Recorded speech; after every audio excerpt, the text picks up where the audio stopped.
10 años sin pagar nada. Queremos que traigas tu empresa a Esteban Echeverría. Te ofrecemos un municipio ordenado y transparente, la mejor ubicación y algo que no te ofrece nadie. 10 años sin pagar nada, para que no pares de crecer. Esteban Echeverría, un municipio ordenado para seguir creciendo. Hola, ¿cómo les va? Muy buenas noches. Nuevamente acá, en Futurar. Pensar y hacer, que se emite por la señal de Chacra TV y se reproduce por el canal 724 de DirecTV, 472 de Claro TV, Cablevisión Uruguay, personal del Paraguay, cableoperadores de todo el país, revista chacra.com.ar y agritotal.com. Y estamos, digamos, en semanas ya próximos para llegar al fin de año, pero hay que empezar a mirar la fecha del 11 de diciembre, porque ese día se va a llamar a extraordinarias, ya con la nueva integración de ambas cámaras, tanto en senadores como en diputados nacionales, para empezar a tratar un tema en el cual la República Argentina hace 2 años que no tiene presupuesto. Este es un primer tema central que va a estar ocupando todo el mes de diciembre. Me imagino que va a haber vacaciones en enero y febrero, todo febrero también se van a estar trabajando con la andanada de leyes,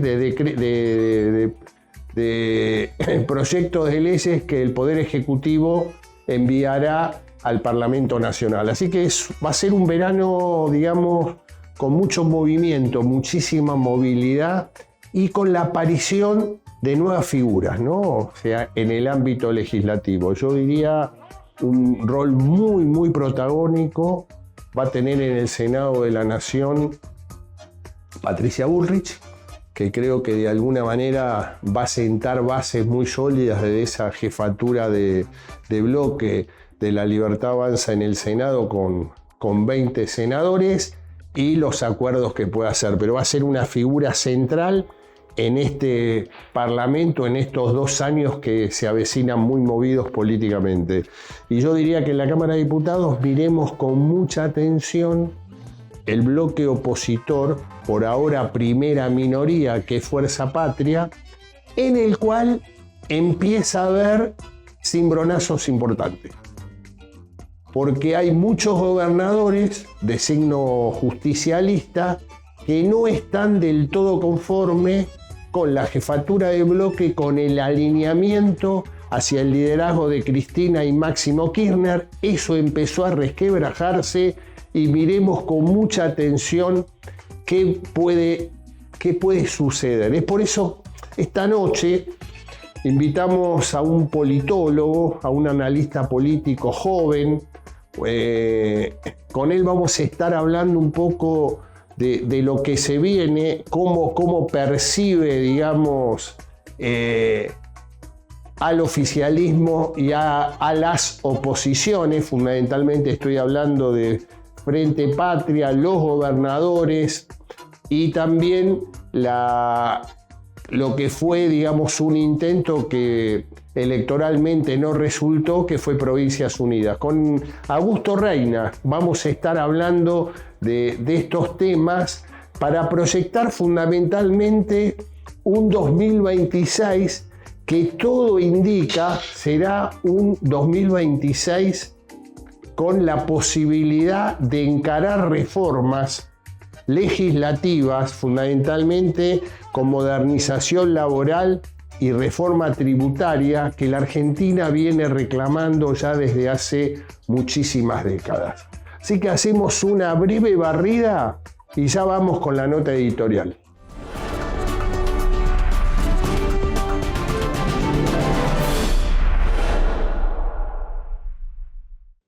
El domingo último en la República de Chile hubo elecciones.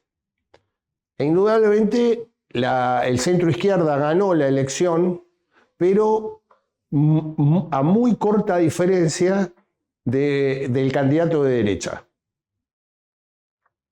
Janet Jara obtuvo el 27% de los votos, José Antonio Katz prácticamente 25%. O sea, la diferencia fue mínima. La segunda quincena de diciembre, creo que el 14 de diciembre, va a haber balotaje y todo indicaría que el centro derecha va a dominar por los próximos 4 años la República de Chile. Entonces, hoy decíamos los cambios en la región. Indudablemente pasó en Bolivia hace 2 semanas, también un candidato de centro derecha se hizo cargo después de más de 20 años de gobiernos de izquierda en Bolivia. Está pasando en Argentina, lo vemos en Ecuador. Indudablemente hay una percepción muy clara de cambios que se fueron produciendo, donde hubo un dominio muy fuerte de centro izquierda a izquierda en gobiernos en toda nuestra región, y que hoy indudablemente eso empezó a cambiar, y donde Argentina fue, digamos, la punta de lanza. ¿Por qué planteamos esto? Y bueno, porque Argentina, digamos, dentro de la región, junto con Brasil y Colombia, son los países más grandes. Colombia y Brasil tienen elecciones el año que viene, así que habría que ver también cómo se va materializando si va a haber cambios o no, pero hay que mirarlo con mucha atención. Pero indudablemente hay un cambio, y esto, si nos posamos fundamentalmente en Argentina, vamos viendo cómo fue cambiando una sociedad para llegar a Javier Milei presidente. Miraba días pasados un informe de Flaxo Latino Barómetro del año 2014-2015, es decir, hace una década atrás. Más del 60% de los argentinos planteaban que era importantísima la irrupción del Estado en la economía nacional. Tenía que ser el motor de transformación el Estado para poder motorizar la economía. Más del 50 y pico por ciento planteaba que la intervención, la justicia social era más importante que la libertad. Estoy hablando de que el Estado era más importante que el capital privado para motorizar toda la economía, y fundamentalmente para el efecto central sea la igualdad. Y más del 50% también preferiría que la Argentina se relacionara con países de la región o con China. Había un gran rechazo al acercamiento con Estados Unidos. 10 años después, vemos que empiezan a haber cambios sustanciales en la Argentina. Hay un dato no menor.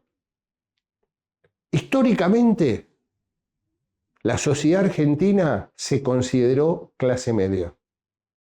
Hoy, más de 6 argentinos de cada 10 se consideran clase media baja. Primer dato, se rompió lo que fue un gran motorizador de la sociedad argentina, que fue el ascenso social, que fue la posibilidad que el estudio genere ese ascenso social y que los hijos superen a los padres. Esto lamentablemente está cortado en la Argentina. Hoy los hijos les cuesta mucho despegarse de la ayuda paterna a efectos de poder desarrollarse. Digamos, sigue habiendo en la Argentina lo difícil que es proyectar futuro. El otro cambio estratégico es que hoy más de la mitad de la población argentina sostiene que las relaciones, las alianzas comerciales con Estados Unidos. Solamente el 11% manifiesta la relación o la alianza con China o con Brasil. La diferencia en 10 años ha sido abismal. Y el 32%, es decir, un tercio de la población argentina, se manifiesta totalmente en contra en esta relación con los Estados Unidos. En esta foto es lo que está viviendo hoy la sociedad, lo que está reclamando la sociedad con el gobierno de Javier Milei. Y no es casual, y me parece que esto también es un dato interesante para marcarlo, la percepción clara que tuvo en ese momento Javier Milei cuando Donald Trump era candidato a presidente de la República y Joe Biden, un demócrata, presidente de los Estados Unidos. La percepción de Milei apostó claramente al candidato del Partido Republicano. ¿Y por qué marco esto? Marco esto porque allá por los años 2000, Fernando de la Rúa era presidente de la República. Y en ese momento se generó una situación que después terminó saldada por la Corte Suprema de Justicia de los Estados Unidos, y George Bush hijo fue presidente de la República, ungido presidente de la República, que derrotó al entonces vicepresidente de Bill Clinton, Al Gore. Se había generado una situación de charlas y estaba la posibilidad que el presidente Fernando de la Rúa podía tener una entrevista con el entonces candidato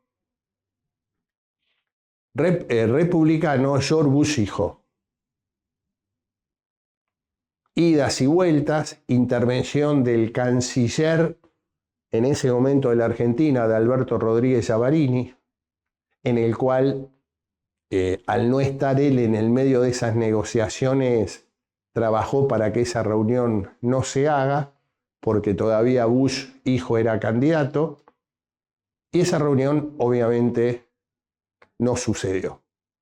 Indudablemente en contra de los beneficios que podía tener la República Argentina, que es lo que estamos viendo hoy con la percepción clara y ganadora de Javier Milei cuando en medio de una campaña apostó y apostó muy fuerte para el entonces candidato republicano Donald Trump. Y hoy se están viendo los beneficios de esa relación, donde mayoritariamente la sociedad argentina está acompañando.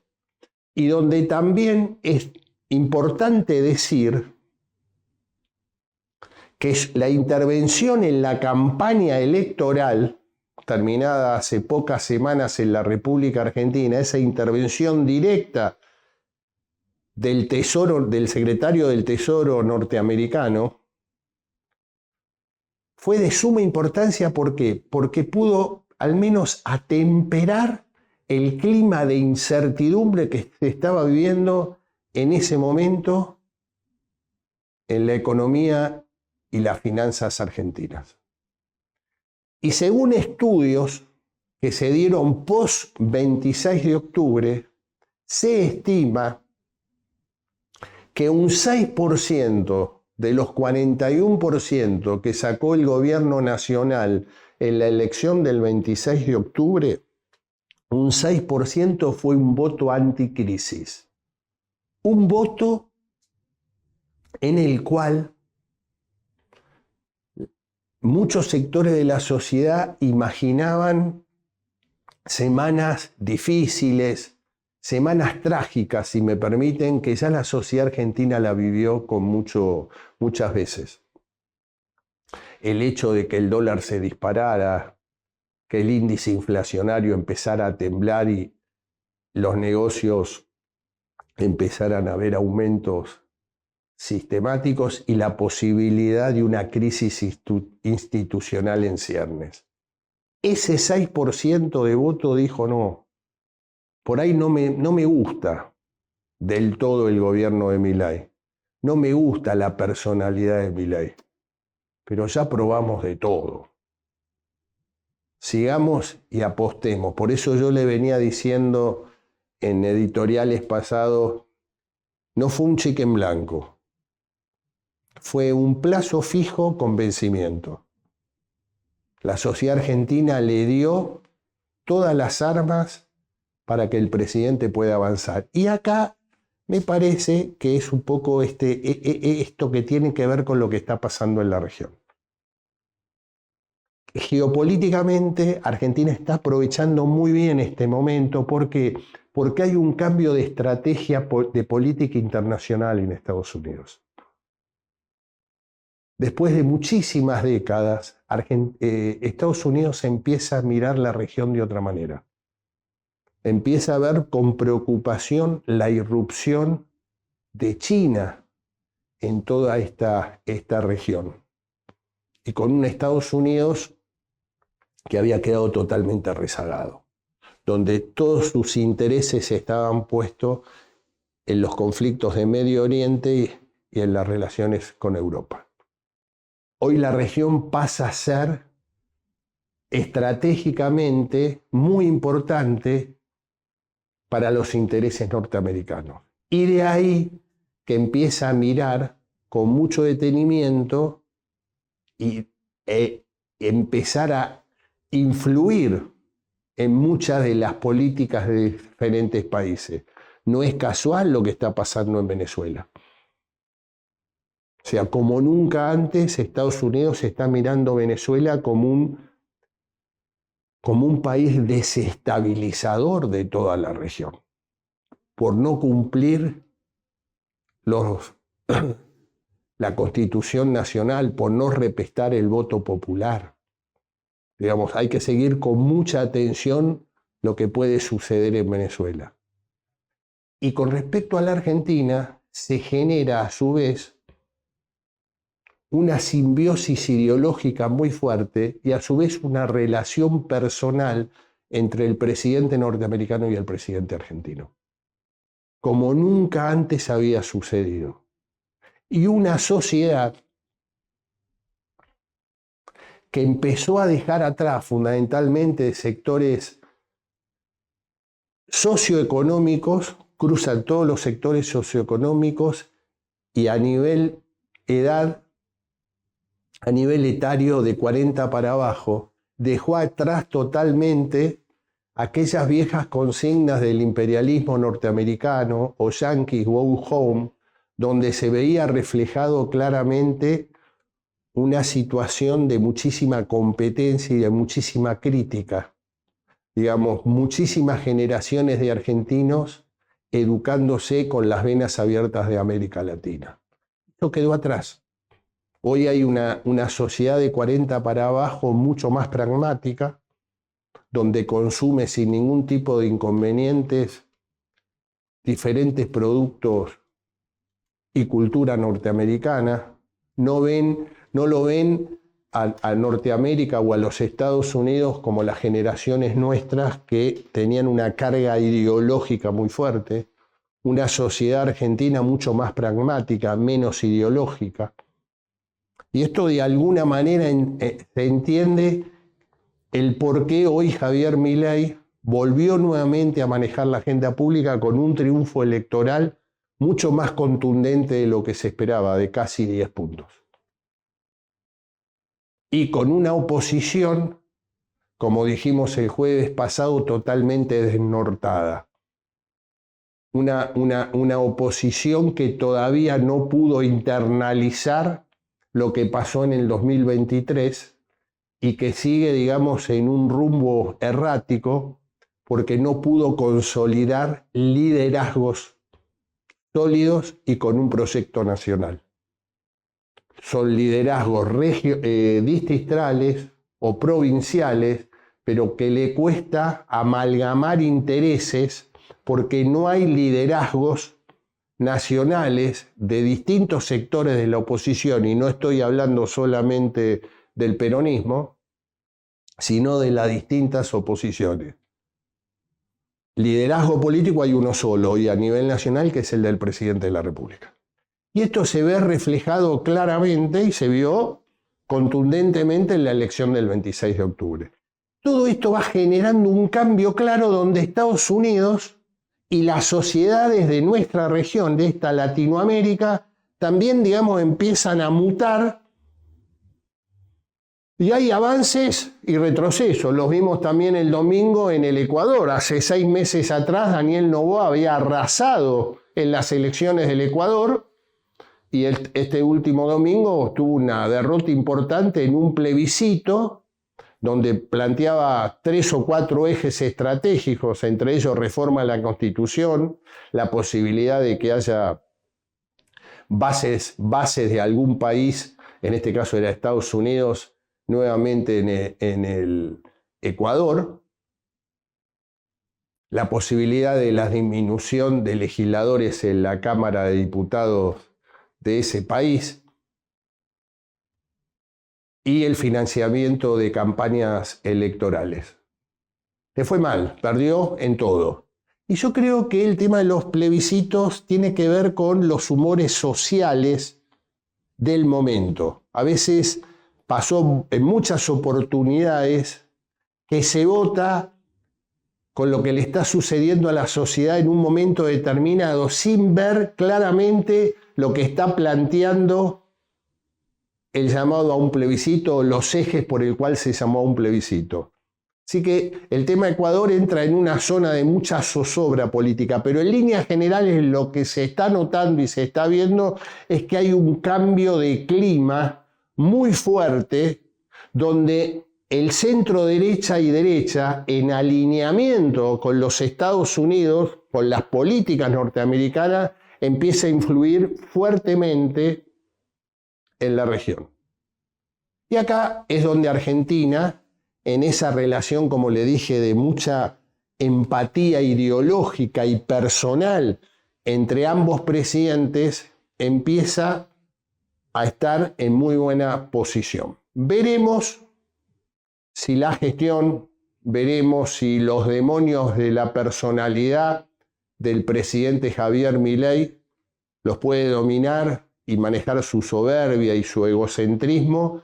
Me parece que Argentina está en una posibilidad histórica de poder pegar un salto cualitativo y empezar a encarar reformas trascendentales que se vienen reclamando desde hace muchísimos años, de muchísimas décadas, y ver si podemos empezar a entrar en un sendero que tenga un objetivo central: mejorar calidad de vida, pero fundamentalmente algo que en la Argentina hace muchos años no lo podemos lograr: confianza y proyección de futuro.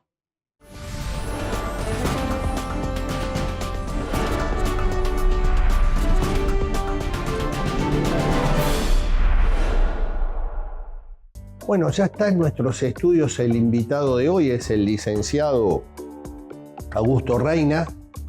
Con él vamos a estar hablando rápidamente y en la voz de Karina Rodríguez lo presentamos en sociedad. Augusto Reina es politólogo, con un máster en Ciencia Política y Sociología por Flaxo, Argentina.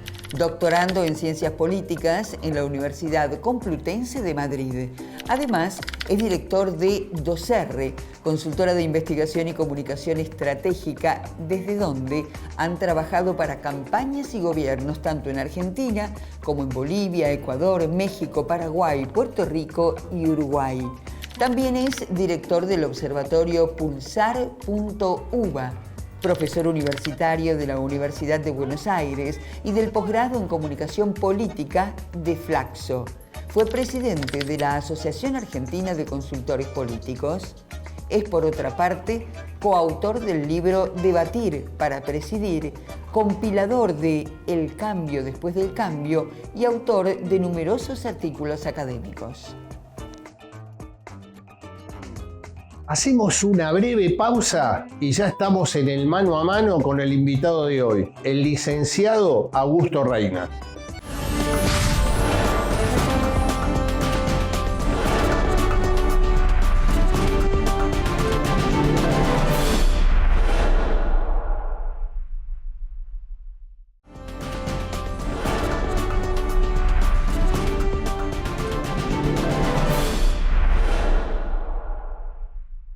Bueno, ya está el licenciado Augusto Reina. Augusto, gustazo que estés acá por primera vez, así Gracias. que te doy las buenas noches. Y un poco la idea, Augusto, es ver cómo estás viendo del 26 de octubre hacia adelante, cómo estás viendo al gobierno y cómo está parada la oposición. Bien, arranquemos por lo más fácil, por ahí. Dale. ¿Cómo está parada la oposición? No está parada.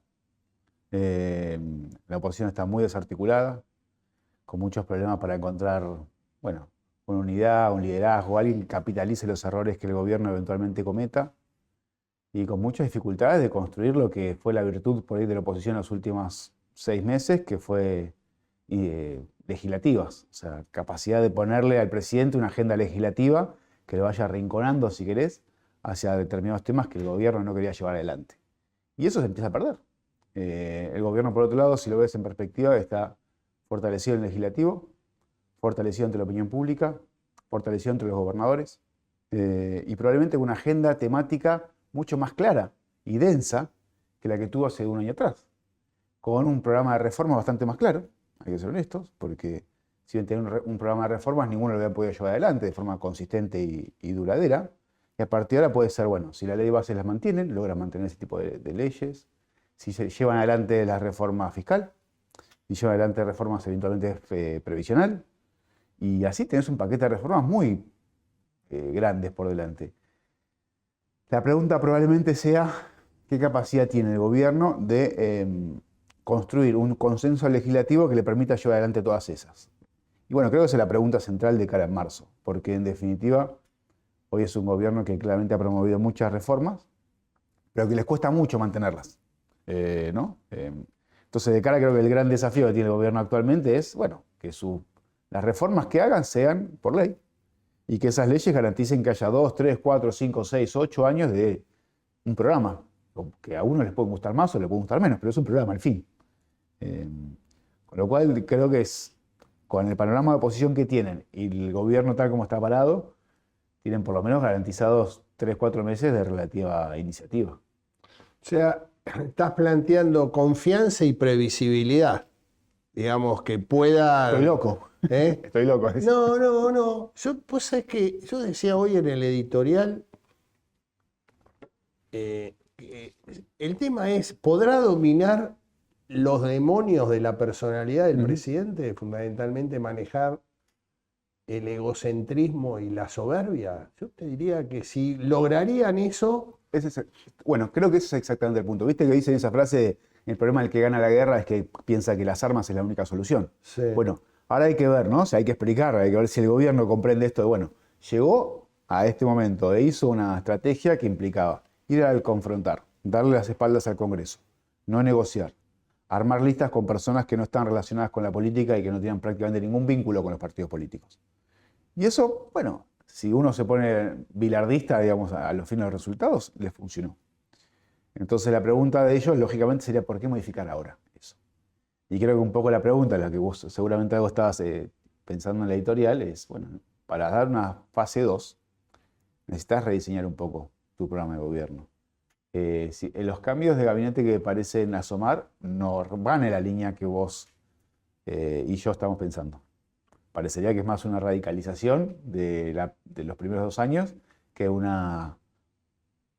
momento más moncloísta, si querés, y consensual. Sí, yo lo de la Moncloa lo veo lejos. Sí es verdad que te diría que en digamos, creo que hubo un gran ganador, que obviamente es el presidente, pero por ende, digamos, simbióticamente está la hermana, digamos, como eje de poder y que reorganizó. Ahora, en esa ampliación, digamos, el triángulo desapareció. Sí. Irrupción de Santilli, irrupción de Adorni, irrupción de Patricia Bullrich. Y reafirma a Martín Menem, digamos que había quedado muy golpeado después del 7 de septiembre. Pero digo, la figura fundamentalmente de Santilli y la figura de Patricia Bullrich digamos, de alguna manera también te abre hacia una, digamos, Patricia tomando un rol muy activo en la Cámara de Senadores, que me parece que es donde empieza a sentir el kirchnerismo fundamentalmente algún tipo de grieta. Y Santilli vino con una propuesta fundamental, no sé si lo dejarán, pero al menos es abrir el juego y tender más a la Moncloa que al enfrentamiento. Digo, hay que ver si le dan las posibilidades, ¿no? Creo que esa es la pregunta. Porque si lo pensamos de ahí, estaban todas las condiciones dadas para eso. ¿A qué me refiero con las condiciones? Está claro que las preferencias de la sociedad argentina viraron hacia, hoy permiten un programa de reformas como el que está planteando el gobierno, cosa que 4, 5, 10 años atrás era medio imposible. Había ciertos como vacas sagradas que era imposible nominar, e incluso a partir no se podía atravesar. Y ese campo minado parecería que está un poco más despejado, por lo menos. Desde ya es legislativo, porque lo decíamos al principio, la sociedad desde ya. Y el gobierno pareciera estar un poco más fuerte. Entonces tiene como muchas condiciones para llevar adelante. Y es probable que logren algunas reformas que están planteando por lo menos en los próximos 3 o 4 meses. Y luego la pregunta de siempre, que es en Argentina, que es, bueno, vos decías, hay confianza y previsibilidad, es la estabilidad económica. Es si la economía tiene la capacidad de sostenerse y en función de eso llevar adelante programas más ambiciosos. Hoy estamos hablando de la reforma fiscal, la reforma laboral. Está claro que dando vueltas está la reforma previsional, muchas otras incluso de impuestos federales, de coparticipación. Hay 1.500 reformas que este gobierno ha conversado, tirado en medios, titulado durante la campaña. Bueno, hay que ver cuántas de ellas las quieren llevar adelante. Es un montón. Sí. Y aparte el tema institucional, el tema de la Corte Suprema, el tema del Procurador General de la Nación, digamos, son temas que de alguna manera me parece que van a tener que articular, va a ser muy difícil, digamos, implementar. Yo siempre digo, se aprende de los errores. Los últimos 3 meses previos a las elecciones, el gobierno la pasó muy mal desde el punto de vista legislativo. Había perdido totalmente la agenda pública. Todo. Por completo. Mucha insistencia. Y de hecho, tuvo que, encontraron el camino de no reglamentar las leyes y, en algunos casos los vetos, pero fueron todos vericuetos para rolear, o sea, tirar para adelante un problema. Claro, patear. Ahora, eso fue muy claramente los primeros 2 años. Un gobierno esencialmente reactivo, tratando de contener un poco los embates de la oposición, tratando de relacionarse de forma directa con la opinión pública, evitar la mediación de la política e incluso la del periodismo. ¿Cuánto de eso es probable que se mantenga ahí? Bastante, ¿no? ¿Por qué va a usar la mediación periodística o la política ahora? Si ya tiene grandes mayorías legislativas, potencialmente alguna mayoría legislativa por construir. Y esencialmente lo que no tiene es el Senado. Vos sabés que la derrota del peronismo en el Senado es la quintesencia de la derrota del peronismo en los últimos 40 años. Sí, señor. Con lo cual, si había algo que tenía de difícil el gobierno de acá hasta acá, es que tenía un peronismo que con muchos problemas internos, con muchísimas divisiones, tenía ciertas mayorías para contener. Y hoy eso no existe más. No existe el legislativo y tampoco existen las provincias. No, por eso digo que tienen, a mí digo, fundamentalmente, muchos me preguntan en algunas charlas que estoy dando, si toman el 2017 como ejemplo, un Macri o un Cambiemos ganando muy cómodamente esa elección de mitad de mandato y que después terminó 2 años posteriores en situaciones trágicas para Cambiemos. Y todo lo ponen como punto de inflexión diciembre previsional. Yo el planteo que estoy viendo es que veo diferencias fundamentalmente en opinión pública, en sociedad. Claro. Yo veo una sociedad mucho más propensa a decir, che, basta, al pasado no quiero volver. Y me parece que las propuestas, esto de frenemos a Milei, pero sin ninguna alternativa diferente, fue lo que de alguna manera vimos el 26 de octubre, ¿no? Creo que hay para mí estoy completamente de acuerdo con vos, hay 2 o 3 diferencias muy notorias. Primero es que hay los valores de la sociedad argentina son muy diferentes hoy que los del 2015. En 2015 esencialmente se seleccionó un cambio del estilo de liderazgo, ¿no? de la Cristina que se sentía que era demasiado soberbia, autoritaria y mandona, digamos, eso era mucho más quali, a un estilo presidencial. No tanto a la agenda que estaba empujando Cambiemos. En la elección pasada ya se veía otra cosa, dos representantes de un espacio que era de centro, tirando al centro derecha, desde, digamos, el PRO hasta la Libertad Avanza, que juntaron el 60% de la intención de voto, Sí, sí. con propuestas mucho más endurecidas en diferentes esquemas, ¿no? Tanto en el económico como en la seguridad, en el orden público, mucho más marcadas.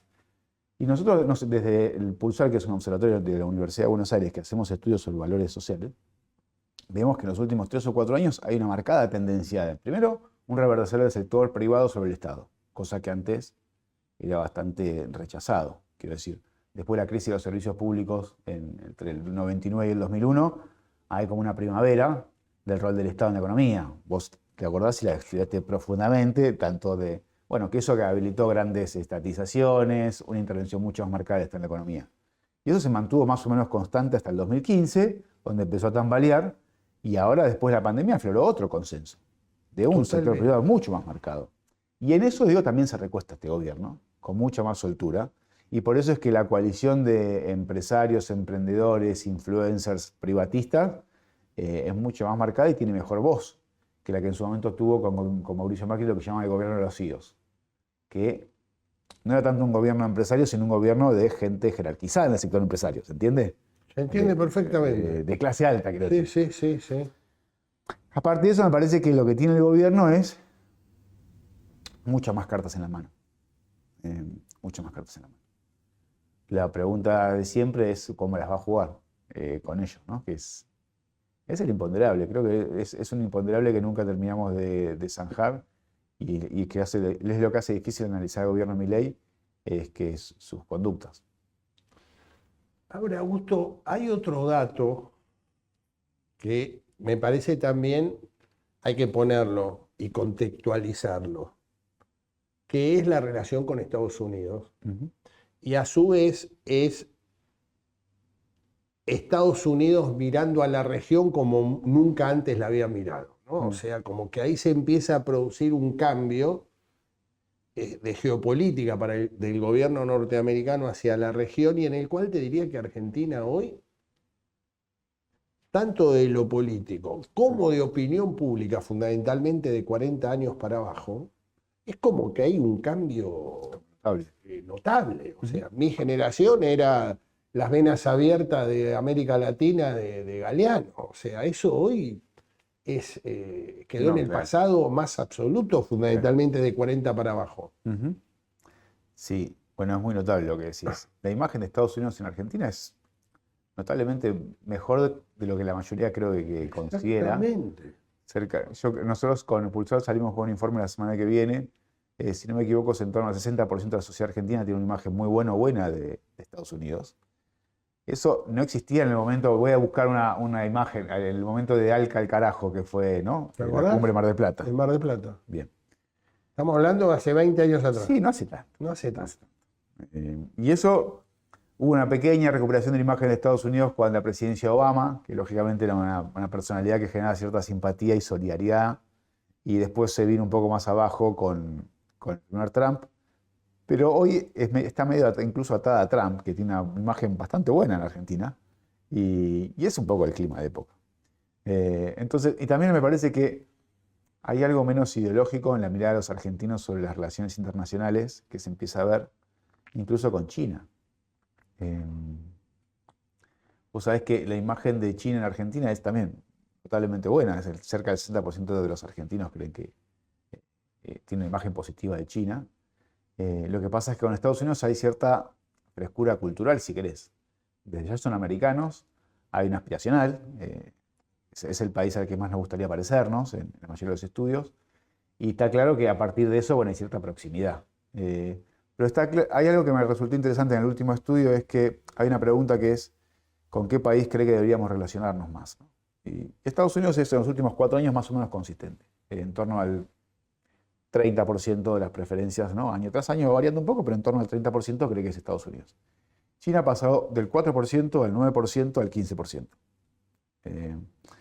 Entonces, ¿qué me parece que es interesante? Que hay un clima de opinión que claramente favorece el vínculo con Trump y con Estados Unidos, pero también comienza a aflorar una visión pragmática de la vinculación internacional, probablemente frente a la inevitabilidad del avance chino.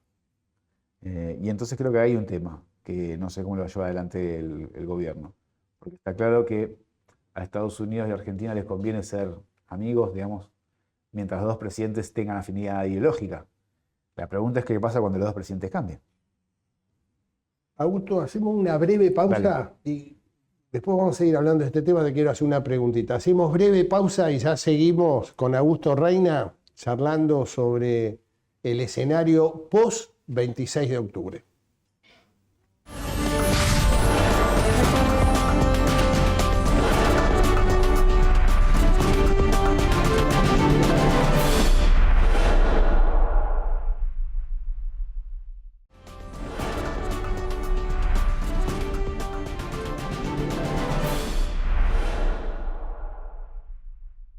Augusto, en el tema Estados Unidos, también hay, del lado norteamericano, me parece que empiezo a ver una preocupación por esto que estás planteando, ¿no? O sea, con una China que avanzó mucho. En la bilateral, ¿te acuerdas la bilateral de Argentina, de los presidentes, cuando, previo a las elecciones, el día que Donald Trump dijo si pierde esto, yo no ayudo más? Ahí el secretario del Tesoro planteó también el tema logística y el tema puertos, ¿no? O sea, como temas. Pero lo que se empezó a ver es un reacomodamiento de muchos países. Por ejemplo, lo vimos el domingo pasado en Chile, donde es casi seguro que la derecha en diciembre va a ganar la elección de balotaje. Lo vimos en Bolivia, donde la izquierda fue borrada en las últimas elecciones. En Ecuador mismo, Paraguay, hay como un reacomodamiento, ¿no? De un cambio de aire ideológico en la América del Sur, ¿no? O sea, esto me parece que es como bien decías vos, un cambio de época, que me parece que está. Y en el cual ahí yo le reconozco una virtud al presidente. Tuvo la intuición en plena campaña de Estados Unidos de ir a verlo y apostar por Donald Trump. O sea, la percepción del hombre la vio con claridad, ¿no? Y claramente tiene una apuesta ahí. A mí hay algo de que se lo escuché a un asesor de política exterior de Joe Biden, que me pareció interesante de análisis, y es la centralidad que Argentina potencialmente tiene en el esquema de América Latina, y me refiero en relación a Estados Unidos y China. ¿Por qué? Esencialmente no lo voy a reproducir con exactitud, pero el planteo del señor era que gran parte de América Latina tiene relaciones comerciales y exportaciones muy tupidas hacia China, pero que los vínculos políticos, lógicamente, de Chile, por ejemplo, como vos decías, con Estados Unidos siempre fueron preferenciales, e incluso, bueno, de México con el NAFTA, y después hay otros países de América Latina, como el caso de Bolivia o Perú, que ya tienen vinculaciones comerciales con China muy sustantivas y proyectos de integración muy grandes. Y que Brasil, que normalmente siempre fue como el gran aliado de Estados Unidos en la región, hoy tiene ciertas pretensiones de autonomía y de hegemonía, si querés, con lo cual va eventualmente en los próximos 20 años a disputarle el rol de Estados Unidos en la región. De manera tal que lo que esta persona planteaba es el rol central que tiene Argentina en este reacomodamiento, porque Argentina sigue siendo un país que en el tablero norteamericano no lo consideran propio y que los chinos tampoco lo consideran de esa forma. Y que hoy tiene una vinculación comercial con China muy sustantiva, pero que tiene un vínculo ideológico y político entre los presidentes. De manera tal que me parece que hay algo más de fondo en el buen vínculo que está teniendo Trump y Milei, es que se está jugando esto. China y Estados Unidos están disputándose gran parte de las relaciones comerciales y políticas con América Latina, y Argentina es, no te digo que es el voto que te hace la mayoría, pero tiene un rol medio central en ese punto. Y a partir de esto, probablemente Milei y Trump logren encontrar una forma de sacarse beneficio mutuo.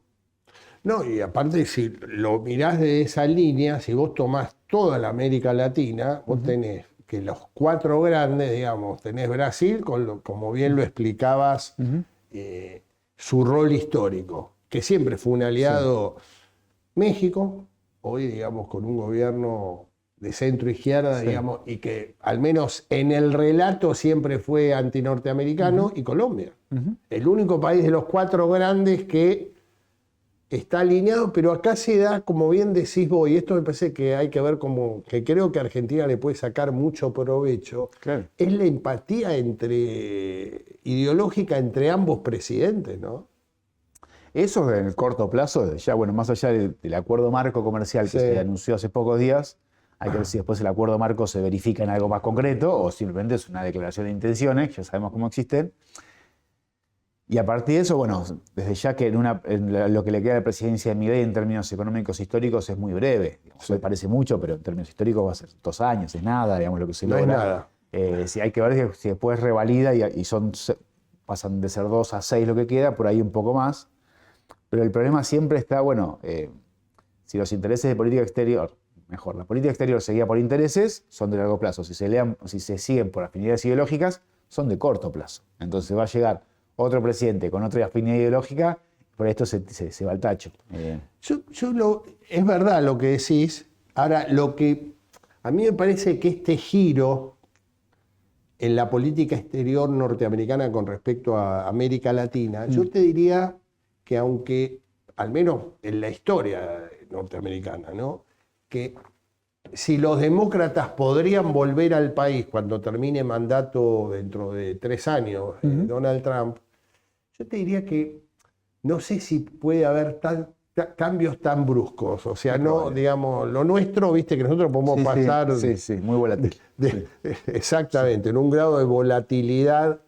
En cambio, los norteamericanos, digamos, se matan internamente, las diferencias entre demócratas y republicanos son fuertes, pero me parece que hay algunas líneas que ellos respetan, ¿no? Creo que ese es un poco el punto, porque si el acuerdo de Milei que empiezan a cavar una zanja que tiene cierta visión de largo plazo, y esto es asignarle a Argentina un rol central en América Latina, cosa que antes siempre tuvo Chile o Brasil, bueno, ahí hay algo de largo plazo, con potencial, no significa, con potencial. Eso implica soltar ciertos vínculos políticos o comerciales con China. Y ahí están en un inconveniente, porque ahí hay, bueno, como vos bien sabés, hay mucha economía dando vueltas. Cuando digo mucha economía, quiero decir mucho dinero, muchos intereses estratégicos, desarrollos, obras públicas y demás, que China no es ni bueno ni malo, es inevitable. O sea, es un país que su crecimiento, la proyección en los próximos 10, 15 años es sustantiva y consistente. Entonces, ¿cómo se va a relacionar? ¿Cómo puede Argentina no relacionarse con el país que sin duda va a ser el principal PBI del mundo? No, yo coincido. Por eso digo, me parece que lo que sí está claro es, yo al menos tomando como punto de partida 1983 hasta la fecha. Sí.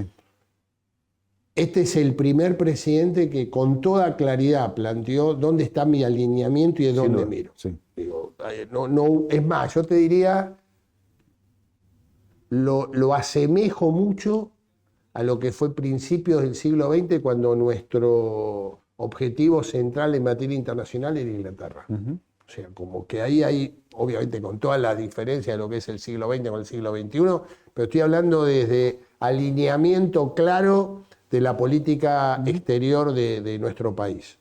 Yo digo, es la primera vez, al menos en estos 42 años de democracia ininterrumpida, que lo dijo en la campaña. Tal cual. Estados Unidos e Israel. No. Y creo que en eso fue coherente, ¿no? No, y es claramente hiperoccidental. Sí. O sea, no hay una búsqueda, hay ciertas nominaciones, bueno, está el swap con China, pero son acuerdos circunstanciales, casi que parecían accesorios. Como que el alineamiento no parece ser económico, es cultural, es político, es ideológico. Entonces, a partir de eso, está claro lo que vos decís, es, bueno, hay una línea demarcada. Y eso... Que no es menor, en la política exterior argentina. Acordate que nosotros veníamos tener un alineamiento con Venezuela, con Irán, Sí. Bueno, BRICS, un intento de entrar a los BRICS. con Rusia, o sea, me parece que en eso creo que hay un cambio central. Hay un cambio, y lo que me parece que es importante es que es un poco lo que diferencia este periodo con el de Mauricio Macri que decíamos al principio, es que acá hay una sociedad con otros valores y preferencias. Y hay una sociedad que es un poco más tolerante a conversar una reforma laboral o una reforma fiscal, es más tolerante a que un gobierno se relacione con Estados Unidos en condiciones discutibles, es mucho más tolerante a ese tipo de cambios. A partir de la cual, la hoja, digamos, que tiene adelante Milei tiene mucho más espacios en blanco.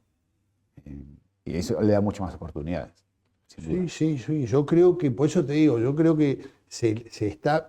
Y también empezás a ver una dirigencia política que se empieza, después del 26 de octubre, de a poco se va a tener que ir adaptando a lo que la sociedad está reclamando, ¿no? Si no, creo que quedan fuera del juego político.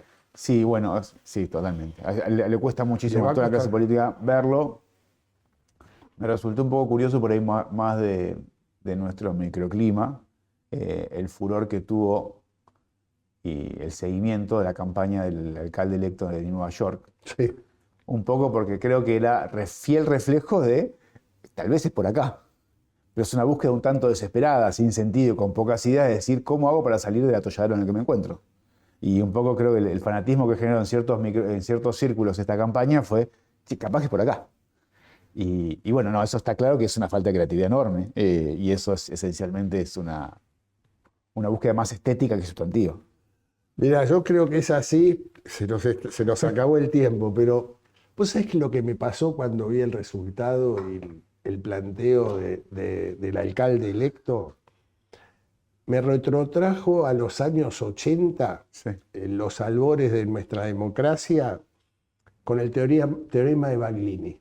Claro. ¿Te acordás? O sea, cuando más lejos estás del poder, te podés permitir más sandeces, si me permitís la palabra. Sí. Cuando te vas acercando al poder... Lógico. Esta es la percepción, pero bueno, como hay que verlo caminar y ver qué pasa. Augusto, Bien. te agradezco mucho. No va a ser la primera ni última vez que estés por acá, te voy a volver a invitar, así que voy a hacer el cierre del programa. Dale. Permiso. Gracias por estar.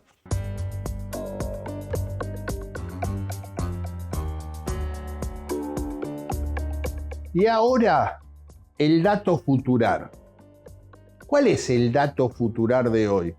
El dato futurar de hoy es en la provincia de Buenos Aires, la próxima semana, tiene fecha de tratamiento en la Cámara de Diputados de la provincia el presupuesto anual y la ley de fiscal impositiva. Pero hubo una ley, un proyecto de ley, en el cual no se pusieron de acuerdo los distintos sectores que conforman esa Cámara de Diputados, los distintos sectores políticos, que era la posibilidad de endeudamiento de la provincia. Ahí es necesario, según la Constitución provincial, los 2/3 del Pleno. Indudablemente no se pusieron de acuerdo. ¿Por qué? Porque había un paquete de negociación en el cual el Ejecutivo provincial no quiere ponerlo a discusión. Son 4 cargos en la Corte Suprema de Justicia de la provincia, directores del Banco Provincia, en el cual hay que elegir, hay que nominar para los próximos años, y en el cual el Ejecutivo, liderado por Axel Kicillof, no está todavía en condiciones políticamente para poder negociar un paquete de poder muy importante. Y esto está trabando una necesidad que hoy está teniendo el gobierno provincial, que es la posibilidad de endeudarse. Este es un tema que se va a seguir discutiendo el próximo martes en la Comisión de Presupuesto y Hacienda se va a volver a plantear ese tema para ver si en la sección que en principio se estaría dando el miércoles próximo, es decir, el 26 de noviembre, veremos cómo sigue esa negociación. Pero es un tema de altísima densidad política por las diferencias que se están dando en el seno del gobierno provincial y en el peronismo bonaerense, fundamentalmente en las diferencias cada vez más profundas entre el gobernador Axel Kicillof y la Cámpora, liderado por Máximo Kirchner. Así que este es un tema que desde Futurar lo vamos a estar siguiendo con mucho detenimiento. Bueno, esto ha sido todo por hoy. Espero que haya sido de su agrado. Esto es Futurar. Pensar y hacer. La próxima semana nos volvemos a encontrar.